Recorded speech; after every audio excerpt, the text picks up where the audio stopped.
Now the next point is administration use cases. The first step is initialization. Here we describe how the system is brought from a non-initialized state to a steady state. That is how the use case starts up. Second is termination, that describes what resources are cleaned up and which systems are notified upon termination of a particular use case. Then what if in case there exists a failure? So failures may include many possibilities such as bugs, errors, external problems such as power supply. A good system design foresees fatal failures. That means it foreplans for the failures that are likely to occur. Now here we will take example of MyTrip system and let us have a look at administration use cases. Now here we will be using UML use case diagram. An additional subsystem that was found during subsystem design is the server here. Now for this new subsystem we need to define use cases. Manage server includes all the functions necessary to start up and shut down the server. The use case diagram is as shown over the slide. Here we have an actor who is planning the service administrator, and it interacts with the use case named as manage server. Now manage server includes start server event. That means it triggers another use case such as start server. Then it also triggers shut down the server use case and configure the server. So all of the associations are of type include here. Now reviewing the system design model. Here the system design is an evolutionary and iterative activity. So we need to have review over successive iterations to ensure better quality of the system design model. The several alternatives do exist here, such as using the developers who were not involved in the system design to act as independent reviewers, or we can also use developers from another project to act as a peer review. These review processes work only if the reviewers have an incentive to discover and report problems. These review processes will work and will give you some useful output in case the developers you are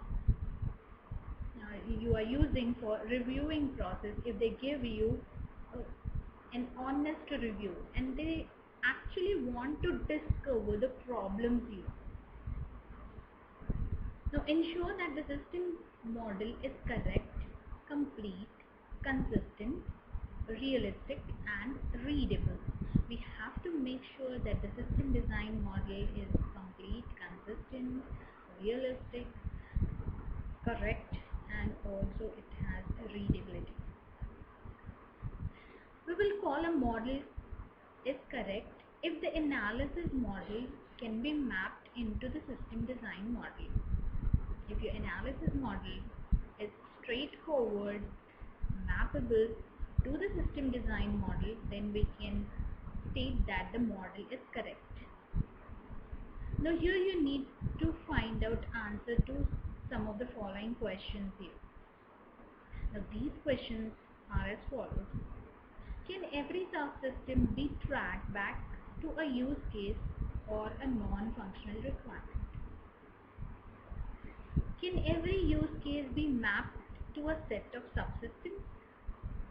Can every design goal be traced back to the non-functional requirement? Is every non-functional requirement addressed in the system design model? Does each actor have an access policy? Is every access policy consistent with the non-functional security requirements?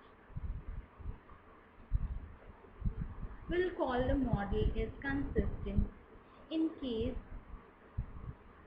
if it does not contain any contradictions. Contradictions, we mean there are no conflicts in the design goals. So first you need to focus on, are there any conflicting design goal prioritized? Does any design goal violate a non-functional requirement?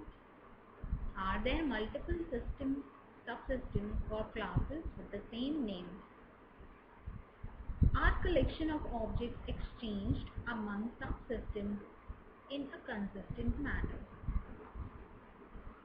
The model will be called as a realistic one if the corresponding subsystem can be implemented. Are any new technologies or components included in the system? Was the appropriateness or robustness of these technologies or components evaluated, and how are they evaluated?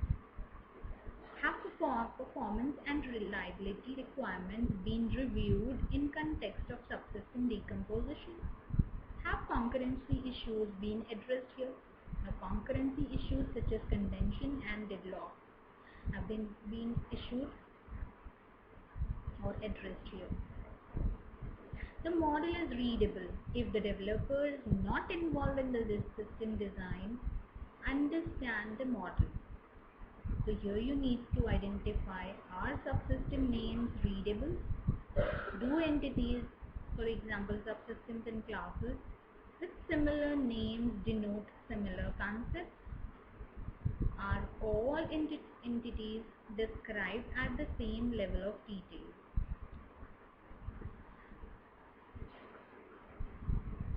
Now here we have managing system design. So this is actually documenting system, it includes documenting system design. This is actually a document that we are preparing here, which is called as system design document. Here we have an index of system design document which includes introduction. Into introduction we include purpose of the system, design goals, definitions, acronyms, abbreviations, references and overview. The second point that is included in system design document is current software architecture. Third is the proposed system architecture. Into that you need to give an overview, then define the subsystem decomposition, hardware software mapping, persistent data management, access control and security, global software control and boundary conditions. And lastly we have here subsystem services and glossary.